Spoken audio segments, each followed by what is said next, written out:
Andrade, who just recently won the AEW National Championship at Redemption, puts the belt on the line in a triple threat matchup against Jungle Boy Jack Perry and Nick Wayne. We'll talk about that in today's episode.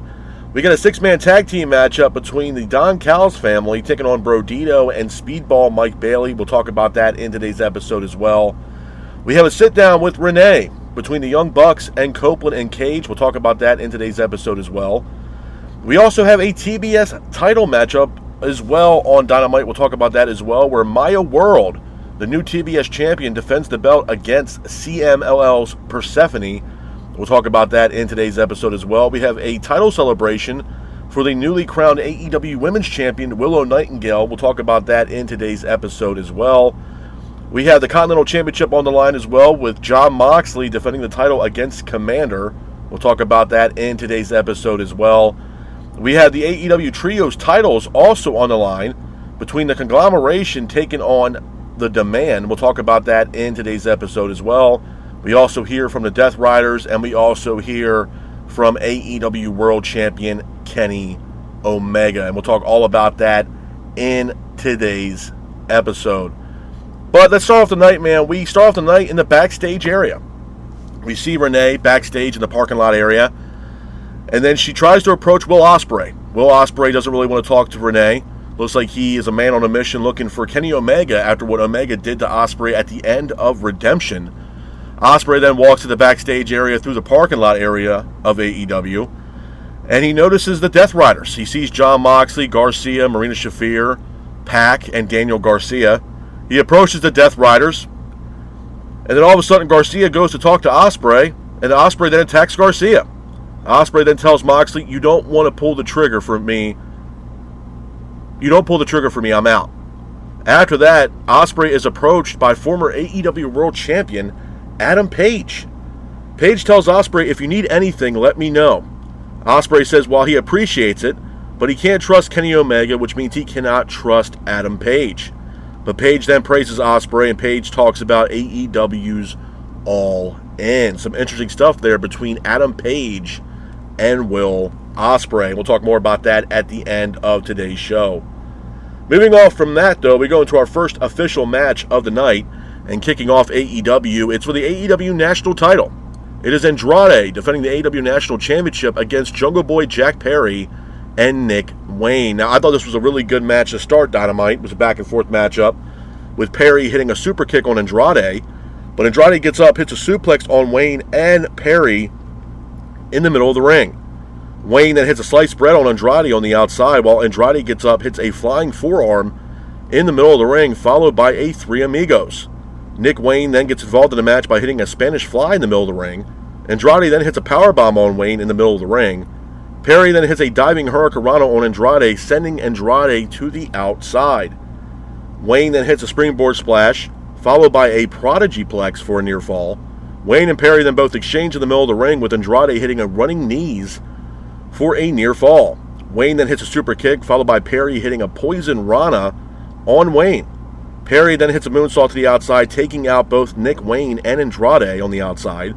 But Andrade gets up, he goes for a frog splash, but Nick Wayne counters the frog splash. Wayne then hits a Phoenix Splash for a near fall, but Andrade hits a spinning back fist, and then Andrade hits the finish, pins for the 3, and your winner of the match, and still AEW National Champion, is Andrade. After the match, Tony Schiavone was in the ring interviewing Andrade, and Schiavone asked Andrade, how does he feel? Andrade then tells Schiavone he feels tranquilo. Andrade says that he screwed over MJF and the Don Callis family. Andrade says he's going to be the best AEW National Champion. After this, Schiavone asked Andrade about an upcoming tournament, or the Casino Gauntlet for that matter, to crown a new number 1 contender for the AEW World title. Tells Andrade that he's going to be involved in a qualifying matchup next week on Dynamite when they are in Mexico for Grand Slam. Says he has a qualifying match at AEW's Grand Slam show. Andrade says he has one question: how you know? So it looks like Andrade has got a qualifying match for the Casino Gauntlet to, I guess, get the number 1 spot in the Casino Gauntlet going into AEW's All In. So we'll talk about this as well, and where I think this is going, what's going to happen next for Andrade and especially MJF. And we'll talk more about that at the end of today's show. Moving on from that, though, we got a six-man tag team matchup. Speaking of the Don Callis family, we got the Don Callis family, Kyle Fletcher, Brian Cage, and Jake Doyle, taking on the likes of Bro Dito and Speedball Mike Bailey. Now, I thought this was a decent match.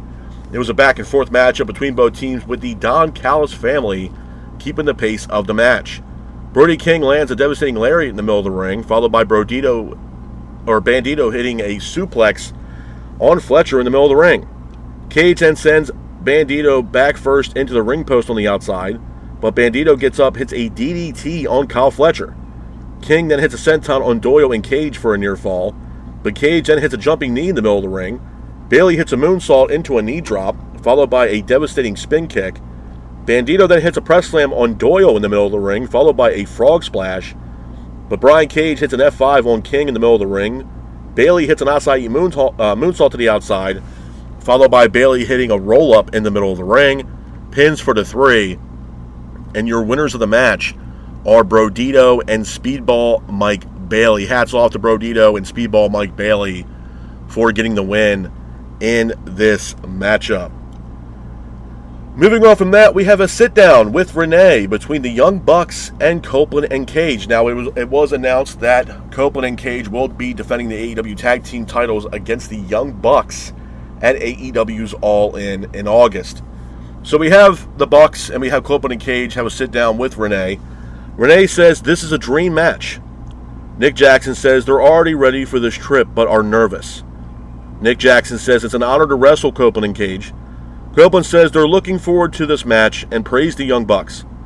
Copeland then thanks the Young Bucks for keeping tag team wrestling alive. Cage says they're not here for a retirement tour, and that they are the best tag team in this generation as well. Matt Jackson then says they're still working on their legacy, while Copeland and Cage legacy has already been established. Copeland says they lost their career, meaning himself and Cage, for 17 years. Copeland says they haven't been tag team champions for 25 years. Matt says there is nobody going to be in their way to get to the AEW tag team titles. Cage says it sounds like you're trying to talk yourself into this match. Cage says to be the greatest, they have to beat the Young Bucks. Copeland says at this stage of their career, there is still doubt, and even after all the accolades, there's still doubt. Matt says the Bucks have always been criticized throughout their entire careers, even now. So again, we're hyping up this matchup here between the Bucks and Copeland and Cage for AEW's All In. Moving on from that, though, we go into our next match of the night. It's for the TBS title. It is Maya World defending the TBS title against CMLL's Persephone. Now, I thought this was a good match. It was a back-and-forth matchup here between Persephone and Maya World, with Maya quickly hitting a spin kick on Persephone. Maya was trying to keep the pace of the match, with Maya hitting a Shining Wizard in the middle of the ring for a near fall. Persephone, though, tries to get some offense in by hitting a fallaway slam on Maya World, but Maya hits a DDT on Persephone on the outside. Persephone then gets up, hits a devastating lariat, followed by a German suplex for a near fall. Maya hits a moonsault. Sheeta is here. She throws a kendo stick in the ring with the referee being distracted. Statlander then grabs the kendo stick, with Maya World hitting a roll-up on Persephone, pins for the 3, and your winner of the match and still TBS champion is Maya World. Hats off to Maya World for getting the win in this match, and we'll talk more about Maya World at the end of today's show.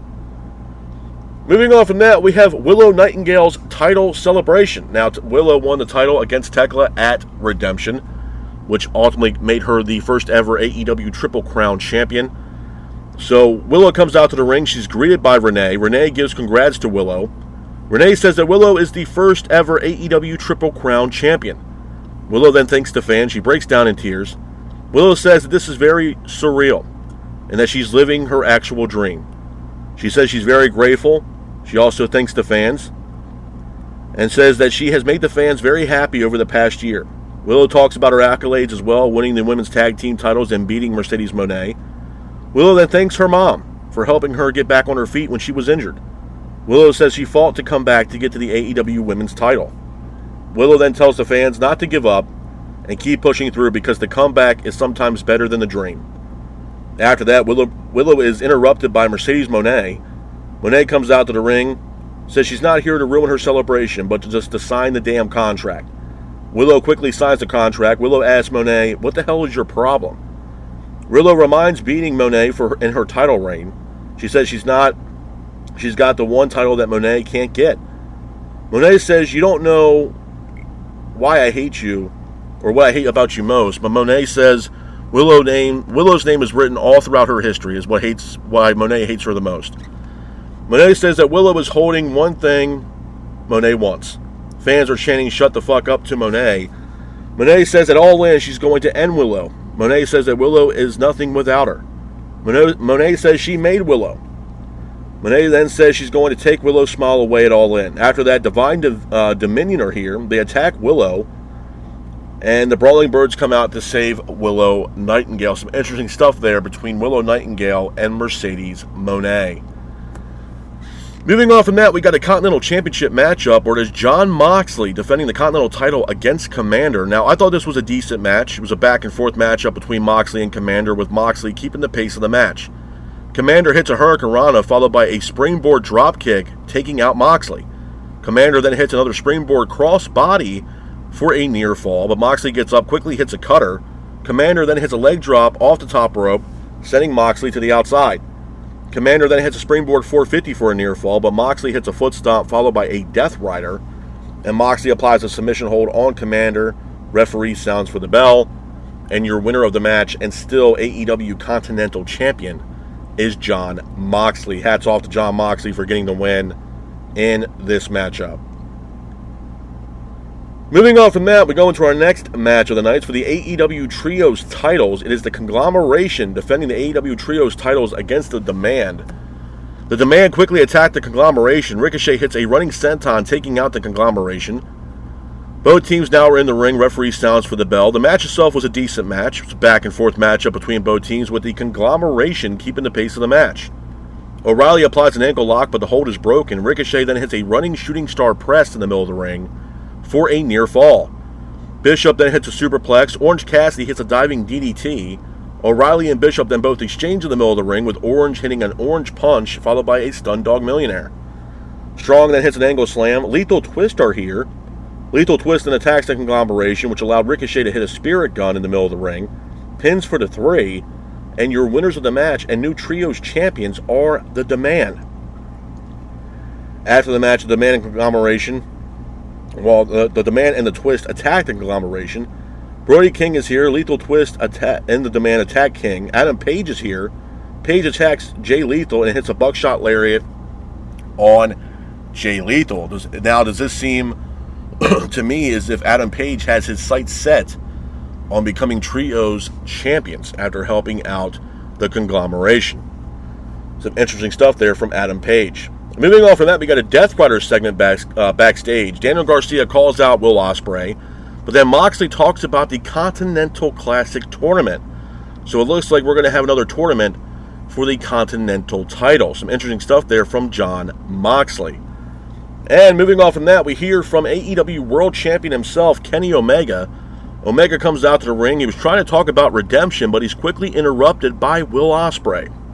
Ospreay and Omega get face-to-face in the middle of the ring, but Omega says, cut the music. Omega then says, at Redemption, I showed you how I felt. I showed you by hitting a one-wing angel. Omega tells Ospreay that he cares about him. Omega says he always puts their friendship before the title. Omega says it brought him joy to see Ospreay compete and win in the Owen Hart Cup. Omega then asks Ospreay, does it look like I gave up, and holds up the AEW World title and shoves it in the face of Ospreay. Omega and Ospreay, Omega says he tried to warn Ospreay about Moxley and asks, what is your excuse now? Ospreay then grabs the mic and says, my excuse was I came back too early from a neck injury. Ospreay says he felt like he shortchanged the fans. Ospreay says he had no friends to turn to or his own hero. Omega says that he was here and says that was bullshit. Omega says the only guy that saved him was Jon Moxley. Or Ospreay says the only guy that saved him was Jon Moxley. Ospreay says, honestly, I liked being a Death Rider. It made me feel like the old me in the old days, traveling up and down the road in New Japan.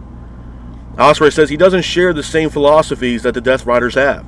Ospreay says he couldn't stand by and watch the Death Riders do the same thing to Kenny that they did to him. Omega says that Ospreay was setting up a trap for Omega at Redemption. Ospreay says no, pleading with Omega. Omega then slaps Ospreay. Ospreay says, "You were my friend." Omega then keeps slapping the shit out of Ospreay. Ospreay then finally snaps out of it and smacks Omega. Ospreay then tells Omega, "No matter how much I respect you, if you keep slapping me, I will beat the shit out of you, bruv."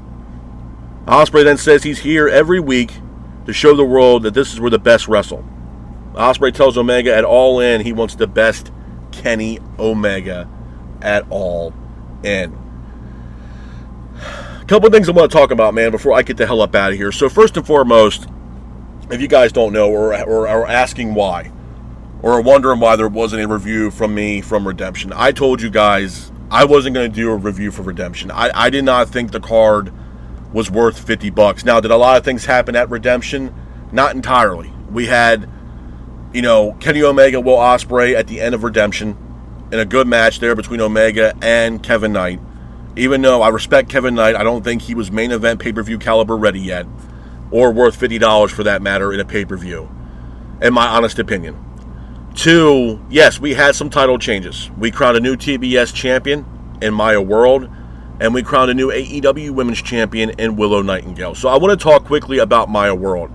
I praise Maya World. I think Maya World, I was happy with the matchup that Maya World had with Mercedes Moné. I think she had a great showing in that matchup. I think Maya World proved to a lot of fans that she can, stand up to the big opportunities that are given to her, and she can be successful. And with her having the matchup against Shida for the TBS title, they crowned Maya World the new TBS champion. I can't be mad at that outcome. My biggest issue that I had with Maya World, and I told you guys this, was what do we do with Maya World after the matchup that she had with Mercedes Moné? Are we going to push her in the back of the ladder? Are we going to send her over to Ring of Honor? Are we not going to utilize this girl on AEW television? And after that matchup, she was in a tag team matchup with Hyan. So my initial thought process was, damn, man, they're really not going to capitalize on a singles run or a singles push for this woman after the match that she just had with Mercedes Moné. I'm glad I was wrong. I'm glad that she had had an opportunity against Shida for the AEW TBS title, and she was successful. And look, for what it's worth, Maya World has a lot of potential. I think Maya World can be a future AEW World Champion. I think Maya World has some untapped potential.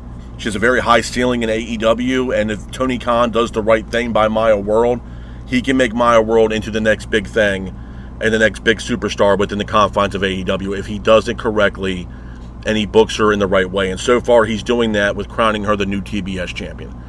And with all due respect to Shida, my thing with Shida is I think Shida at this point in AEW is at a crossroads. Obviously, she's one of the OGs in AEW. She's been there since day one. Same thing with Chris Statlander. I feel like Shida is in the same realm as a Statlander. And what I mean by that is where do we go from here? Where do these two women, being Shida and Statlander, where do they fit into the AEW's women's roster? Where do we go from here?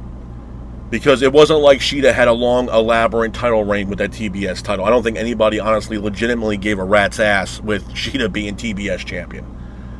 And now that she lost the title, now it's the question, okay, well, where do we position Shida within the women's locker room? Where do we position Shida within the cards of Dynamite or Collision or AEW pay-per-views for that matter moving forward? And it's the same thing with Chris Statlander. I think what they're doing with Statlander right now is absolutely abundantly criminal. This is a former TBS Women's Champion, a former AEW Women's Champion, and seemingly AEW has no plans right now in the cards right now for Statlander, which I think is absolutely bullshit. And I think Shida's in that same boat.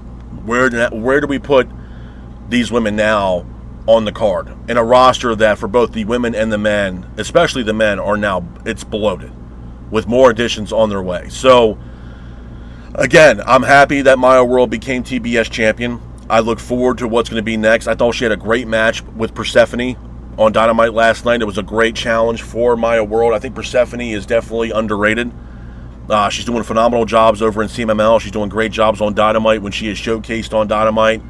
And she's also going to be a future superstar in this business. So to see Maya World have her first title defense as TBS champion against Persephone, it tells me that they have a lot of faith in Maya World holding this TBS title, hopefully, for a little bit of time, and she can have some really solid title defenses moving forward, being TBS champion. The other champion that was crowned at AEW's Redemption was Willow Nightingale. Now, some people were happy about this. Some people were a little upset about this because there's a lot of fans out there that are pro Tekla. And look, for what it's worth, I think Tekla is an underrated superstar. I think Tekla has been carrying the women's division on her back since we have not seen Toni Storm. Tekla came in and she really had the ball and she ran with it in the AEW women's division and becoming AEW women's champion. So again, there's no disrespect towards Tekla. I think Tekla's done a phenomenal job. I do see her being AEW women's champion again, no doubt. Now the question is what's going to be next for Tekla. Obviously, we know the direction for Willow Nightingale moving into All In, that she will be facing Mercedes Moné at All In, and they signed the contract last night. So then it leaves the question: Are we keeping Tekla off the card for AEW's All In? I have a rumor of what I think they could do with Tekla, which I'll talk about here in a second. But again, I'm not hating the fact that Tekla dropped the title. I praise Willow. I think Willow Nightingale, again, is a superstar in this industry. I think Willow, in the matches that she's had so far in AEW, has really put her over the top. She has a very high ceiling, not just only in AEW, but in professional wrestling. The fans obviously gravitate towards Willow. She's one of the biggest baby faces in the company. And I was happy that Willow became AEW Women's Champion. It was well overdue. She has busted her ass to get to where she's at. And I'm happy that she got the opportunity to become AEW Women's Champion, hands down. And even when we saw Dynamite last night, you can see the emotion and everything just around her just come, crumbling around her. And it just made her emotional because you can see how much work and the body of work that she's put in up to this point, facing adversity, facing the injury, having to relinquish the TBS championship. And some people, again, that injury could be a legit injury, or it could be something where there was a storyline or they wrote her off TV to bring in Mercedes Moné. But besides that injury, if there was one, and I'm not saying there was or there wasn't, but I'm looking at the longevity so far of her career and the time that she's put in. Willow deserves to be AEW Women's Champion. I think Willow versus Moné is going to be one hell of a match at All In. Obviously, there is a long history and a rivalry here between Moné and Willow. And I think it sets up perfectly for AEW's All In, being that it's their biggest show of the year. So I'm looking forward to the match. I'm looking forward to All In as well. So again, I'm happy with the outcome of Willow becoming AEW Women's Champion. The other thing I wanted to talk about, which I talked about maybe a minute ago, was Tekla. We have some highly anticipated free agents on the market right now. I could see an angle. And this is just my opinion. I'm not saying this is going to happen, but I'm just telling you how I see things in my opinion. I can see an angle where there is one highly anticipated free agent that is now free to work wherever she decides to choose moving forward. It could be AEW, it could be New Japan, it could be Stardom, CMLL. I can see an angle here where the history that Tekla has with Stardom, and I believe she is a 6 women's tag team champions in Stardom with the Sisters of Sin. I'm not really 100% familiar with Stardom, so forgive me. But she is currently holding championship gold for Stardom Promotion, which is an all-female wrestling promotion over in Japan. I can see, and knowing the history that this individual has had with Stardom, I can see an angle that they can do here where somehow, some way, AEW and Stardom incorporate Kairi Sane into a storyline here with Tekla. Obviously, Kairi Sane, I believe, has had some history with Stardom. Bringing her into the fold, knowing the working relationship right now that AEW has with Stardom, that seemingly is a strong relationship, we can set up some kind of even if it wasn't a one-on-one match, you can have a 6 women's tag team matchups, with Tekla or the Triangle of Madness taking on Kairi Sane and her team. It could be Kairi Sane, it could be Starlight Kid, and some other individual over in Stardom to go up against the Triangle of Madness at AEW's All In for those current titles that the Triangle of Madness are holding right now for Stardom. So I could see possibly there be an angle here with Kairi Sane and Tekla. Meanwhile, Kairi Sane is working with, I believe, Matt Bloom, who is, I think he's a manager or I wouldn't say manager, but I don't know the proper word for it right now. I can't put the word together in my head, but he also helps with contracts for other current AEW talents, being, I think, Adam Page, Kenny Omega, the Bucks. So Matt Bloom, I believe, has a lot of familiarities with Tony Khan and working with the confines of AEW. So I can see that being an angle. I'm not sitting here saying it's going to happen, but there's a very good chance it could. And I'm not against that at all. And before I get to the other full breakdown of the show and what I felt about the show, and like I said before, man, for those people out there that might be disappointed that I don't have a Redemption review, look, folks, at the end of the day, I've been covering this company since day one. And I watched the highs and the lows just like everybody else. I honestly, genuinely did not believe that card for Redemption was worth $50 goddamn dollars. I'm sorry. So with that being said, I had to pull an audible. I'm not going to keep forking out money for shit that's garbage. I'm sorry. And especially with shit that we're getting now with AEW as it is, bro. I mean, they're known for their pay-per-views. To me, I think Redemption was a quick money grab for Tony Khan. And I just wasn't interested. I wasn't even entertaining the idea of getting it, and that's the reason why you guys don't have a review for Redemption. And again, this is not going to be something that's going to be a reoccurring thing. To that point, I had to make an audible. And I was like, you know what? I can't do it. I can't do it. So that's the reason why there is no review. But I will say this. It's funny how Tony Khan moved that pay-per-view up 1 hour from 8 p.m. start time to a 7 p.m. start time. And seemingly it made no difference whatsoever because seemingly that pay-per-view, even though it got moved up an hour, went off the air seemingly as if the same time he started the pay-per-view at 8 p.m. So clearly I didn't miss much. So we had that Redemption pay-per-view. And I will say, bro, the overlay that we got last night, the 35-minute overlay, which made the show seemingly 2.5 hours, 2 hours and 35 minutes, was absolutely fucking ridiculous, considering the Redemption card that we just got. That was absolutely just mind-numbing. I'm a firm believer, and I told you guys this then, I'm going to say the same shit now, that I'm a firm believer over quantity over quality. I'll take a pay-per-view with 5 quality matches over 10 matches that mean jack shit. And I'm going to say this because it's fucking true. I go back to NXT Black and Gold. Those takeovers, bro, you had about maybe roughly 5 matches.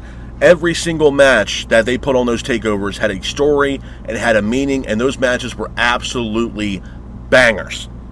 I don't need 10 fucking matches to facilitate one pay-per-view and matches that mean jack shit. Now, some people could say, oh, well, it's $50. You're getting your money's worth because of all these matches. Bro, I'd rather have 5 matches and pay $10 a match if the match has solid storyline and the match is an absolute banger. You're watching some of these matches where they're glorified Dynamite main events or Collision main events, bro. The matches that we don't need. I mean, you look at Dynamite last night. Tony Khan made it well aware that what Dynamite's mission statement is all about. Well, this is where the best wrestle. Yeah. Some of the best wrestlers on the planet wrestle in AEW. We are well aware as fans that the wrestling that we're getting in AEW, the wrestling itself, is bar none. Nobody's going to touch what they're doing right now. Not even WWE. Why? Because they have a little bit more creative freedom in the ring to do the shit they're doing than what we see on WWE television on Mondays and Fridays. We're all well aware of that shit. The issue and the difference between both companies is that one company has decent to somewhat wrestling with a shitload of commercials, but they have storyline. Where Dynamite, we get commercials and we get great matches, but we get zero to no fucking story. That's the problem. That's the same thing that everybody that watches Dynamite, that is a content creator or a podcaster, has been saying the same shit now for the past 2.5 fucking years. And those people that are not, they don't deserve to be in this space. I'm sorry. Stop kissing ass and stop trying to get in the good graces of Tony Khan or Triple H because now, oh, hey, they're on Sirius Radio now. Maybe I'll get an opportunity. Or, hey, Tony Khan's, having, radio network. Maybe I can get in the good graces and be on that network. What we do here on this show, on my show, is genuine reactions and overall how I feel about the show. I'm not here to sugarcoat shit. I told you guys that from the beginning. I'm going to say the same shit till the end of time. You guys don't like it, then there's other places that you guys can get your wrestling information about. But I'm not going to sugarcoat shit. If the show sucks, it sucks. I've been doing this for way too long. I've been watching this product for way too long. to sit here and sugarcoat anything. I'm not going to beat around the bush about shit. I'm not. Did I think last night's show was completely horrible? No. I think that one of the best things that came out of last night's show, honestly, was the segment between Willow Nightingale and Mercedes Moné to hype up their matchup for AEW's All In. I think Willow did a fantastic job last night in that segment between herself and Mercedes Moné. I'm sold on that match. I think it's going to be one hell of a match. And it's going to tell one hell of a story at the end of All In. That's the problem, folks. We want story. We want the when, the where, and the why. Yes, we had Ospreay and Kenny Omega, which I'm happy that they finally got a little physical, where Kenny Omega kept slapping the shit out of Ospreay, and Ospreay finally woke up and smelled the Folgers and slapped the piss out of Kenny Omega and told Kenny Omega to his damn face, hey, bro, I don't give a shit how much I respect you. You keep slapping me, I'm going to whoop your ass. Finally, because before it was, oh, man, I care about you. Oh, man, I love you. I respect you. You're my hero. All this bullshit after bullshit after bullshit after bullshit. Basically kissing each other's asses. It was the same thing that CM Punk and Cody Rhodes were doing. Kissing each other's ass. Oh, hey, man, you're my friend. All this blah, blah, blah, blah, blah, blah, blah, blah. Same old bullshit, rinse and repeat. There had to be a change, bro. You can't keep doing this shit leading up to All In where you guys are both kissing each other's asses. Because seemingly at this point right now, and some people are going to say, oh, well, Kenny Omega turned heel after that one-wing angel. No, the hell he didn't. What do you think his reaction was after the fact that he almost was going to get choked out with that damn trash bag? The same shit that the Death Riders pulled all the way back when Bryan Danielson was currently wrestling with AEW when Moxley choked out Danielson in that damn trash bag. It's like Tony Khan can't figure out anything else to do creatively to figure out new shit. So what do you think Kenny Omega's reaction was going to be, knowing that he saw that bag on the ground, the Death Riders are gone, you see Will Ospreay there, and the bag is all ripped up underneath Ospreay's feet. Omega thought, okay, Ospreay was trying to do the same shit that what the Death Riders did to Bryan Danielson, so he beat the shit out of Will Ospreay. Doesn't mean he's turning heel. He was pissed. What do you think his fucking reaction was going to be? Oh, it is what it is. No, I'm going to beat your ass. There had to be something. There had to be change. Now, do I think we needed a 35-minute overrun for this bullshit between Ospreay and Kenny Omega last night? Absolutely fucking not. Especially after the bullshit pay-per-view that we just went through on Sunday at Redemption. No. Now, do I think All In's going to be a lot better than Redemption? Well, Christ, bro, I hope fucking so. Because it's their biggest show in the calendar year. And you have an abundance of free agents, and that's what I'm going to get to here in a second. You have an abundance of free agents that are on the market right now. There's no reason why, even with the, 4 weeks, 4.5 weeks that we have left, that you can't put on a solid show, even with the free agents that are on the market right now that are able to work in AEW. Christ, bro, right now on paper. Now, again, they could show up tonight at Collision, even though we had Dynamite last night live from Detroit, Michigan. But guess what? There was no signs of the Motor City Machine Guns, who are currently free agents right now and are able to work wherever they damn please to. But there was no signs of Chris Sabin and Alex Shelley. No signs of the Motor City Machine Guns. And then we get to Collision where everybody's like, oh, they're going to be here tonight. Bro, not for nothing. If you're looking for a ratings pop, and that's clearly what they're looking for, then why are we not putting the debut of Sabin and Shelley on your A show being Dynamite? It would have got a huge ovation from nobody gives a fuck about Collision, man. Nobody fucking cares about Collision. I'm sorry, Collision is fucking dead. The only reason why they even brought in Collision was because of the whole situation between CM Punk and the Bucks. Nobody gives a fuck about Collision. Just like no one gives a shit about Ring of Honor. It's a dead fucking brand. And Collision is a dead fucking show. Dynamite itself at times is barely surviving as it is. No one gives a shit about Collision. And what, you might debut these guys on Collision? Come on, bro. Come on. What, to try to save Collision? I'd rather have just AEW Dynamite in the hell with Collision at this point. Honestly. Collision is fucking horrible. It's awful. Nobody gives a shit about Collision. Hell, I think NWA Power is better than Collision. At this fucking point. No one gives a shit about Collision, man. It's 2 hours of bullshit, is what it is. No one fucking cares about Collision. So there is a good chance that the Motor City Machine Guns make their debut on AEW tonight. Which, not for nothing, if I was booking this shit and I was Tony Khan, I would have had them debut on my A show and not my B show that no one gives a rat's ass about. But I digress, but that's just me.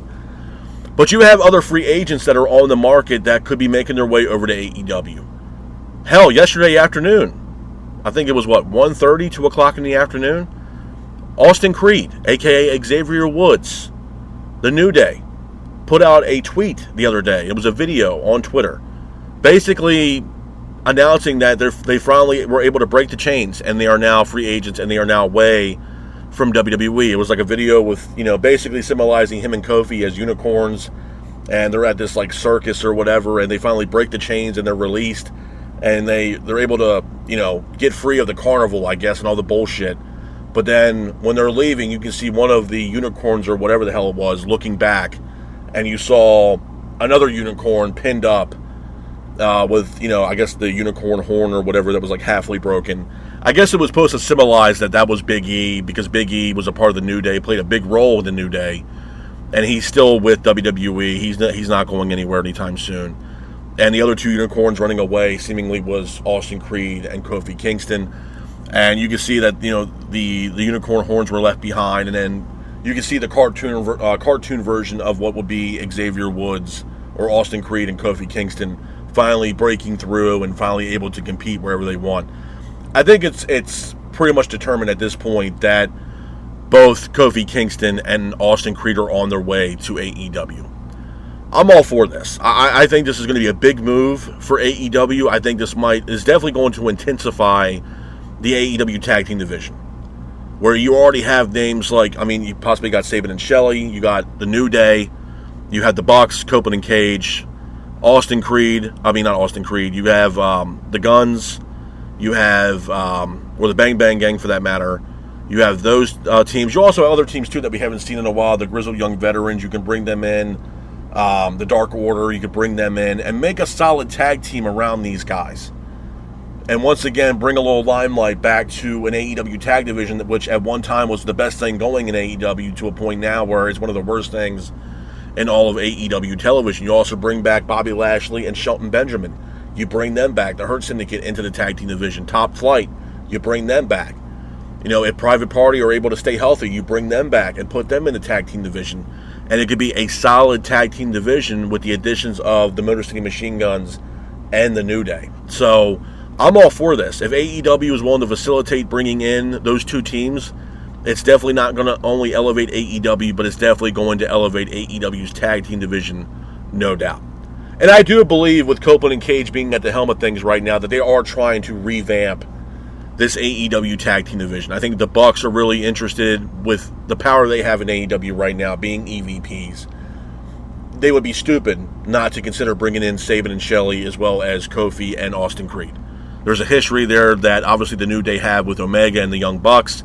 Hell, they even did a gaming convention in Japan years ago, where it was Kenny Omega and the Bucks and the New Day, and they made, obviously it was a big deal because you had the Outsiders and you had WWE guys all in the same place at the same time. So obviously there's a history there between the New Day and Omega and the Young Bucks. So with the addition of those two teams, bro, it'd be great. You want to bring in them, you want to bring in Kairi Sane, if you want to bring in Aleister Black. Aleister Black is a wild card, man, honestly. There's a very good chance where we might not see the likes of Aleister Black and Zelina in AEW. I don't know the working relationship that Tony Khan had with Aleister Black. I don't know if there was a bridge that was burned there between the two. I have no idea. Am I against bringing Aleister Black back? No. And the reason why that is, bro, is if they do it correctly and really put some enthusiasm with Aleister Black. You look at someone like Andrade. Andrade's first run in AEW when he left WWE the first time around was fucking horrible. Then he left, he went back to WWE, then he came back, and Andrade has been at the top of the world, bro. Andrade has definitely improved this time around than he did his first go around in AEW. Hell, he's the current AEW national champion, which doesn't say a lot, but it does show you that they're showing Andrade a lot more on AEW television. He was with the Don Callis family. That how do you know shit's really sticking with the fans. He's becoming a huge babyface with, the fan base in AEW. Things are really looking on the up and up for Andrade. So, again, if they can do the same thing for Andrade, I don't see why they can't do the same thing for Aleister Black. You want to reunite the House of Black? Again, there's rumors that Buddy Matthews is medically cleared to come back and compete. You got Brody King, you got Aleister Black, and then Selena Vega at the helm, a package deal, and you revamp the House of Black. but you actually utilize them correctly. You push these guys in singles runs, tag team or trios, and you make them a household name within AEW. Don't sit these guys on the shelf and have no idea what to fucking do with them. Make these guys a solid stable. Make them a household name for AEW. Make them a grade A pain in the ass for the Death Riders. Because the House of Black can be that stable in AEW. If they utilize Aleister Black, and if not even Selena for that matter. I mean, hell, let's say hypothetically, I don't know if this would happen or not, or would work for that matter. Let's say that Tony Khan reached out to Selena and said, hey, we would like to work with you. We'd like to bring you in. We want you as a mouthpiece or a manager, and they reunite Selena with Andrade. Obviously, there's a history there between Selena and Andrade from the early days in NXT Black and Gold. She was the mouthpiece for Andrade. Now, I don't know if that's going to work with Aleister Black or what have you, or if she's willing to do that. But again, there's a history there between Selena and Andrade. And I'm not against that if they want to pair those two together at all. Not at all. So I'm all for that. You know, you also have other free agents out there as well. You also have Santos Escobar.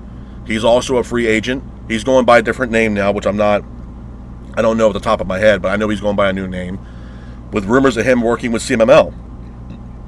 And again, this could be something where it's a dual contract situation like Mystico has and Persephone and Mascara Dorada, where it's a dual contract where Santos Escobar works with CMML and he also works with AEW. And again, we have Andrade going back to Arena Mexico for CMML coming up next week when they're having Grand Slam. He's going to face off against somebody that very much could be Santos Escobar. Very well could be. It introduces Santos Escobar to CMML and a new name.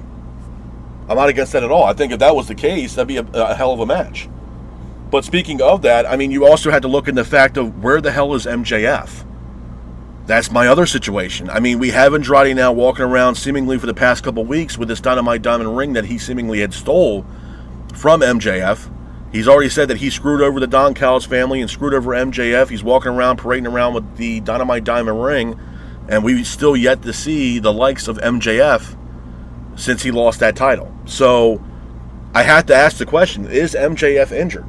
You know, there's been rumors and speculation that MJF has a big significant role going into All In. How? Because right now I don't see it. And right now I don't think it's going to be Andrade. Andrade right now, seemingly, I'm going to assume Andrade is going to get the win next week at Grand Slam, and he's going to be involved in the Casino Gauntlet match, which that match, the winner of that match will guarantee a new number one contender spot for the AEW World title. So I had to Andrade has to be the favorite to win that match, or at least the qualifying match next week. My thing is, if Andrade is going to win that match, then he's going to be in the Casino Gauntlet match. So where does that put MJF? Are we literally considering putting MJF? And here's my biggest takeaway from all this. First and foremost, MJF, according to Fightful, MJF was the guy that steamrolled the idea of having Kevin Knight in the position that he was in against Kenny Omega. Which I thought that was a horrible fucking idea if that was the case, and that came from MJF. Horrible fucking idea. And two, now with Andrade getting this qualifying match next week, and if he's most likely going to win, then that puts Andrade in a Casino Gauntlet match where he won't have a one-on-one match seemingly at All In. So where does that leave MJF? If you're telling me that he's going to play a significant role in the endeavors taking place at All In, then what is going to be his role? Because a lot of people are thinking it was going to be MJF versus Mick Foley, which, not for nothing, I respect the hell out of Mick Foley, but I do not want to see Mick Foley in the ring with MJF. I don't. And it doesn't scream to me being All In. It just doesn't. It would be a cool moment, but I don't think it's for All In. I just don't. So where does this leave MJF? Is he in fact injured? Is there something else going on behind closed doors? Is he taking some time off? Is he celebrating his honeymoon? Is he filming a new movie or TV show? I mean, nobody really knows what's going on with MJF. And if he has this significant role going into All In, then you have to ask yourself, then what is that role? Clearly, it's not going to be Andrade if Andrade's in the Casino Gauntlet match, unless you're honestly considering doing a dumbass move and put MJF into the Casino Gauntlet match. And have MJF win the Casino Gauntlet, get his Dynamite Diamond ring back, and have him in the Casino Gauntlet match. Because I don't see how he plays another role into this shit. Is he going to be involved in the Kenny Omega Will Ospreay match? Cost Ospreay the AEW World title, and Kenny Omega walks out still AEW World Champion after All In? I mean, not for nothing, I think that's a dumbass move. I think going into All In, Will Ospreay needs to be crowned the new AEW World Champion. At this point, everything is sitting to that motion that Ospreay is going to walk out at Wembley, the new AEW World Champion, beating Kenny Omega and becoming the new AEW World Champion. So I had to ask you, and I beg to ask, that where do we put MJF on the card for All In? If he's going to play a significant role at All In. Because right now on paper, I don't see it. I just don't. If Andrade is having a qualifying matchup, then clearly he's going to win that match. I'm assuming so. He's got to be heavily favored to win that qualifying match and enter into the Casino Gauntlet. Then where does that leave? There's not going to be Andrade versus MJF unless you're making MJF the number 2 guy to face Andrade if he wins that qualifying match to get the first spot. Then is MJF going to be the second guy, and then we're going to get Andrade versus MJF in a Casino Gauntlet match? Come on, bro. That's fucking weak if that's what we're doing here. That's weak. That's very, very weak. You know, as I said, even the same thing with Adam Page. Adam Page showed up back up in AEW 2 weeks ago on Collision. Told the world that he's coming back, told everybody that he's sticking to his word, he's never going after the AEW World title again. And then we didn't hear shit from anything from the commentary team or from Adam Page himself 2 weeks. 2 weeks later, he shows up on Dynamite. He has words with Ospreay, hypes up Ospreay, then he shows up and hits a buckshot lariat on Jay Lethal, which seemingly seems as if Adam Page has his sights set on the Trios title. I'm going to be honest, man. I understand, I guess, Adam Page sticking to his word and not challenging for the AEW World title because of the stipulation in that matchup that he had with MJF. I think him never challenging for the title again is a bullshit idea. This is one of your top players in this company. And not for nothing, MJF's no longer champion. There has to be a way that we can figure out how Adam Page can somehow challenge once again for the AEW title. Honestly, there has to be something, bro, because you can't sit here and honestly make me believe that this guy is never going to challenge for the AEW World title again, because that's a huge fucking mistake. I'm sorry. He's going to waste his time challenging for the TNT title, the national title, or the international title, the Continental Championship. Nah, bro, you can miss me with that shit. I'm sorry. I guess the other good thing is that Will Ospreay finally told Jon Moxley to piss off and that he's out of the Death Riders. But you know what, bro? At the end of the day, I've said it for a while now, and I'm going to continue to say it to the end of time. The Death Riders need to go. It's over, bro. That well has run dry ever since Adam Page beat Moxley for that AEW World title when we finally saw the fucking title when it was captive in a fucking briefcase for who knows how long. The whole experiment with Jon Moxley and the Death Riders, it needs to go away. At this point, I'd rather have Jon Moxley come back to the old Jon Moxley and he walks out to the Wild Thing entrance again. The original Jon Moxley. To be honest with you, where you put the rest of those goddamn guys, I mean, I don't know. I think anybody besides Jon Moxley, I mean, Claudio, I would put him out there. I mean, Claudio has, some still good time in the ring, and he can still be a top guy. Pac. But guys like Wheeler, Yuta, Daniel Garcia, Marina Shafir, bro, sorry. Bottom of the barrel. I'm sorry. At this point, Garcia should have contemplated going to NXT. To be honest with you. I don't know what the hell they're going to do with him. I'm nah. The Death Riders need to piss off and go away. It's over, bro. I said the same thing about goddamn Danhausen. I'm done with it, man. The well has run fucking dry. That goddamn entrance music is like the theme song of the death of AEW. I'd rather him come back out wearing the jean jacket and all that shit, being pissed off. Kind of similar to what Onita used to do back in the FMW days, or how crazy Terry Funk was. I'm not comparing him to Terry Funk. I'm just saying how he acts. It has a lot of similarities to Terry Funk.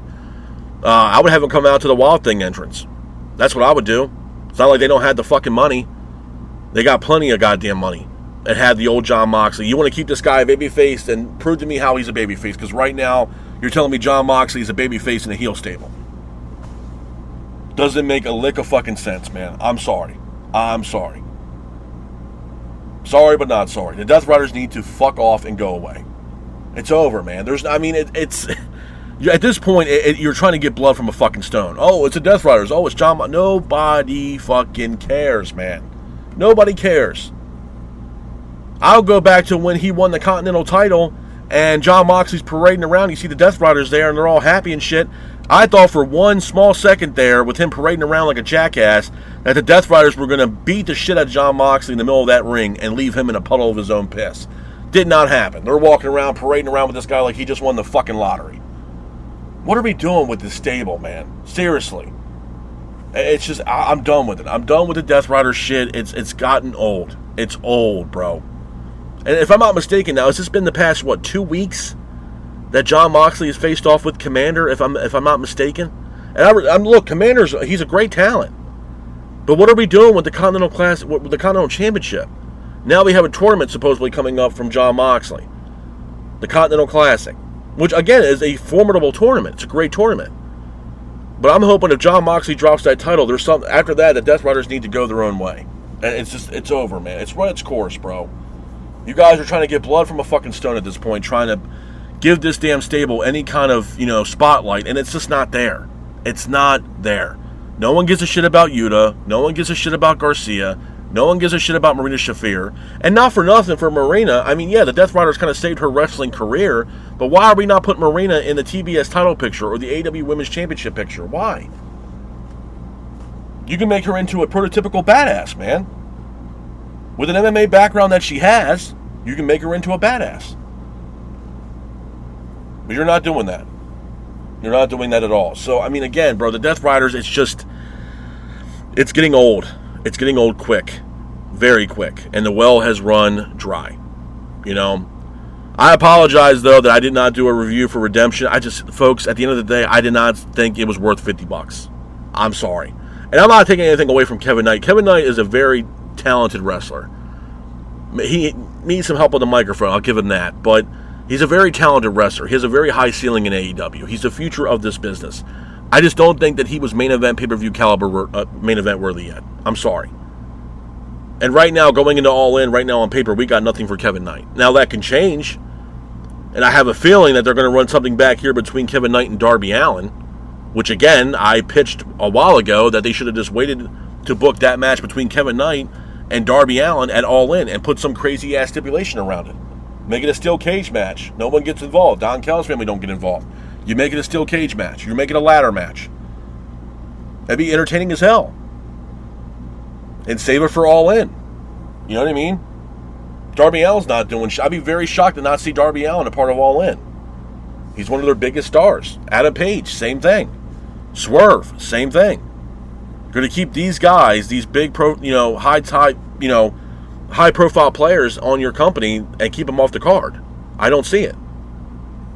You're going to have the biggest show in your calendar year, and you're going to keep the likes of Adam Page and Swerve off this card. You're fucking absolutely insane. So you had to find some kind of way, some way, shape, or form to put these guys on the card. And you have, 4.5 weeks to do so. So let's see how things play out. And again, you also have highly anticipated free agents also joining AEW from the likes of the New Day, from the likes of the Motor City Machine Guns, possibly Kairi Sane, Aleister Black, and Selena. You have other names that are possibly on their way over to AEW with about 4.5 weeks left until we get to All In. I think at this point now, Tony Khan needs to put his foot on the gas pedal and start getting compelling storylines and get the fans intrigued going into this year's All In. Because I'm going to be honest, man, at the landscape right now in all professional wrestling across the board, whether it's TNA or WWE, if AEW went back to what they used to do and write compelling storylines, I mean, I remember when the whole, who was the person behind the person wearing the Devil's Mask shit, or the shit that MJF did with Chris Jericho, and the shit that MJF did with Wardlow, and all those storylines.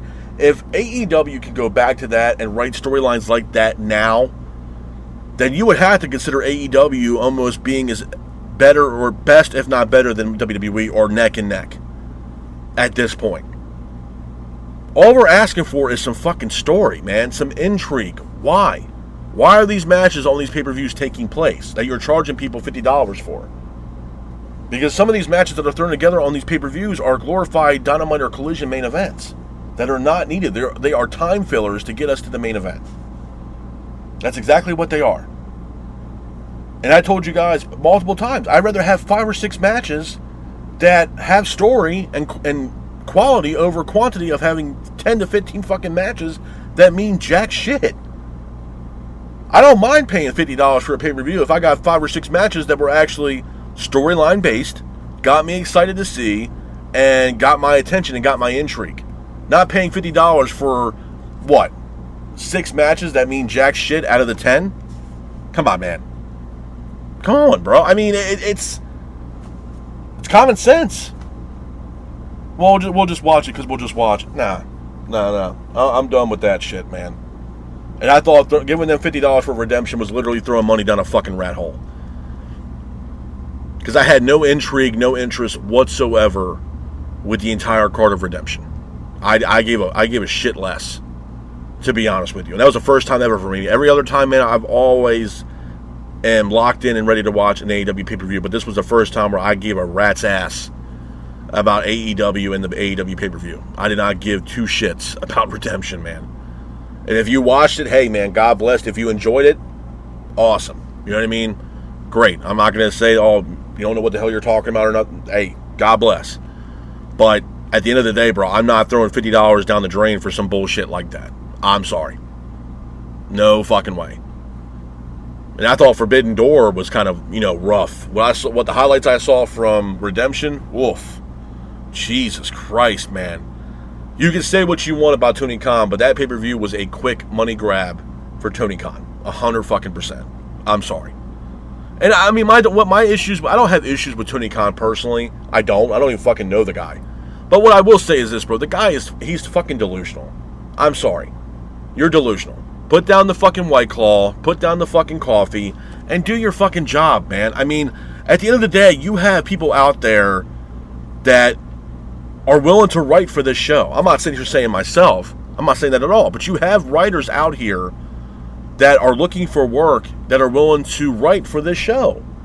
The problem with it is that Tony Khan, and I could go back to the situation with Tony Khan and Cody Rhodes.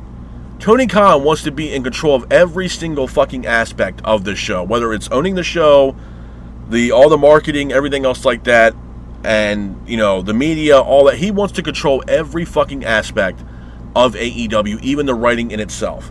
And I'm pretty sure, dollars to donuts, he probably writes this show the day of, a few hours before it goes on air. And what you see is what you get. If you hired a writing team, bro, and you just took a one step back off creative, if the creative team wants to run ideas by you, great, but let the creative team do their job. And hire somebody to write creatively for this company, bro, it'd be a whole different fucking ballgame. And that's the problem, bro. And we're going to be saying this shit till the end of fucking time. If they had a little bit of storyline, some more intrigue, some captivating television, cliffhangers once in a while, it'd be a different fucking ballgame. I mean, the only 2 things I can remember as of late that were so intriguing with AEW that got my attention was the storyline that we had between Adam Page and Swerve Strickland, where Page seemingly burnt down Swerve's childhood home. And that was a great storyline there between Page and Swerve. Great. One of the best storylines of all at AEW. And then I would have to go back to Sting's retirement tour. And the way that Tony Khan set that up in the final match between Darby and Sting taking on the Young Bucks at Revolution. That was the last time that I can honestly, genuinely tell you guys I had full-on intrigue with this show. That was it.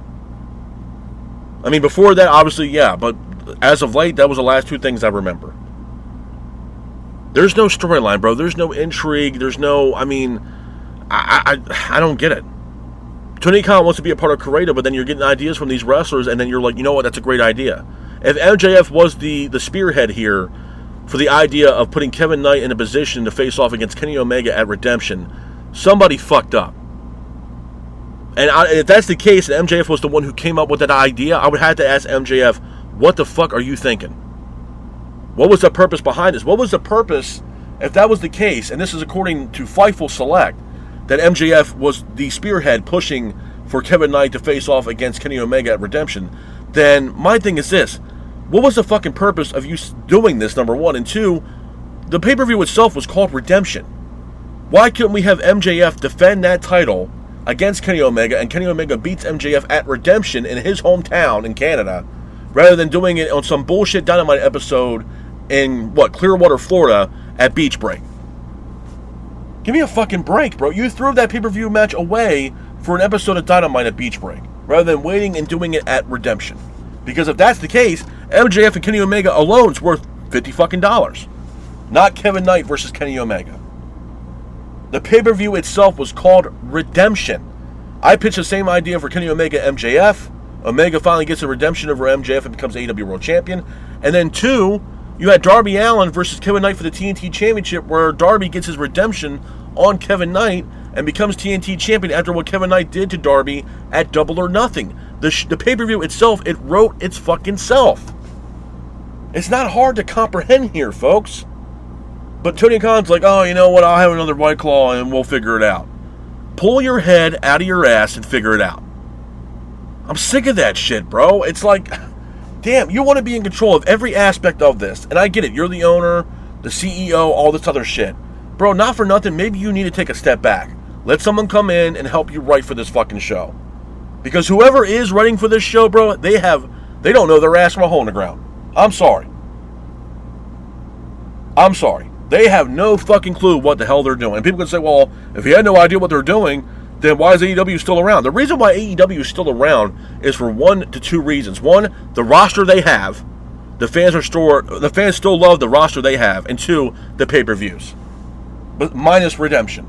The pay-per-views is the main thing that was generating dollars for this company. The ratings were in the toilet. They went from arenas, like the Allstate Arena, to the 2300 Arena in Philly and not even selling that out. Come on, man. Give me a fucking break. I'm not stupid. Pay-per-views is the main thing that's generating revenue for this company. Period. That's been the same thing since day one.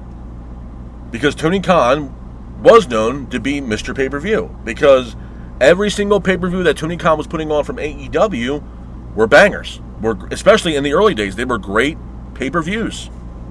Must-see pay-per-views. Dream matches that the fans thought they would never see. That's the reason why people still watch AEW's product, is because the pay-per-views and the talent that's on the roster right now. All I'm asking for is some fucking story to help out these talents, or the talents that are just coming in that are younger stars, to build them into superstars. Because then you got to ask yourself this. Kevin Knight goes from facing off against Kenny Omega, taking an L. Yeah, he's still TNT champion, but does this put Kevin Knight back in the line again? When are we going to see Kevin Knight back in the main event picture? And when are we going to see Kevin Knight go after the AEW World title again? And don't worry, I'll wait for that. Because it's probably going to be a while, bro. Let's face facts. I mean, Kyle Fletcher put Kevin Knight on blast last night on Dynamite, saying that he didn't need no goddamn help in his matchup. Made Kevin Knight look like a damn fool. And to me, if I was booking this shit, yeah, Kevin Knight's next challenger or next opponent should be Darby Allin. And Kevin Knight drops the belt to Darby Allin. And then at that point, then you had to say, okay, well, we have a storyline here in itself, just from the last time that Kenny Omega talked to Kevin Knight and told Knight, well, hey, man, you don't need a Don Callis family. Kevin Knight then loses the TNT title, realizes that maybe the Don Callis family don't have his best interest in mind, and then Kevin Knight leaves the Don Callis family and once again slowly becomes back to being a babyface. Redemption. Literally, redemption. Writes itself, but no, we're not going to do that. And I worry about where we're slotting MJF into this card at All In, bro, if this is the way things are starting to slowly play out. Because like I said, I mean, the match to make would be Andrade versus MJF. I mean, you had Andrade walking around here, parading around for the past couple weeks, walking around with MJF's Dynamite Diamond Ring. A match that they have been slowly, trying to form in front of our own faces, and it's still nothing's happening yet. Or are we going to get to this, again, are we going to get to this matchup next week in Mexico for Grand Slam Mexico when Andrade has a qualifying match with the Casino Gauntlet and his opponent is going to be MJF? Which means that MJF is going to be in the Casino Gauntlet and not in the actual match, a one-on-one match at the pay-per-view. Instead, he's in the Casino Gauntlet to crown a new number one contender for the AEW World title. I'm sure a lot of people are going to have questions with that, for sure. For sure. Because, I mean, hell, a lot of people are still wanting to see MJF versus Will Ospreay at All In and not Kenny Omega. That's also been the wash-up here as of late within AEW. Why can't we get Ospreay MJF? Maybe it's a bigger match than Ospreay and Omega. I know why they put the belt on Omega, because Omega's at the tail end of his career. I'm not saying this is his retirement tour, but he's at the tail end of his career. That's why they did it. Tony Khan said himself that even after all the diverticulitis shit, he never thought that Kenny Omega was ever going to even wrestle again. And now that Kenny Omega has a clear bill of health and he's able to compete and he's medically cleared, Tony Khan said, hey, you know what? We're going to put the belt on Kenny Omega. Why? Because the injury and the fact that maybe Tony Khan or even Kenny Omega himself feels that he's towards the tail end of his career. He doesn't know how many more years he has left in him. Maybe another 2-3 years tops, maybe. And that's why Tony Khan decided to put the belt on Kenny Omega. I'm telling you guys right now, man, it's going to be a very interesting and bumpy road going into All In. It's going to be very interesting and intriguing. We got free agents possibly coming in. We don't know what's going on with MJF. We have a qualifying Casino Gauntlet match taking place next week in Grand Slam, Mexico with Andrade. We wonder who's going to answer that call to face Andrade to qualify as the first entrant in the Casino Gauntlet at All In. It's going to be very intriguing to see what happens over the next, 4.5 weeks roughly until we get to All In. It's going to be a very interesting and bumpy road going into this year's AEW's All In, man. So it's going to be very, very interesting to see how all this shit plays out. But with that being said, though, this is my review of AEW's AEW's Dynamite. I hope you guys are out there staying safe. Be careful, and remember, stay classic. Peace.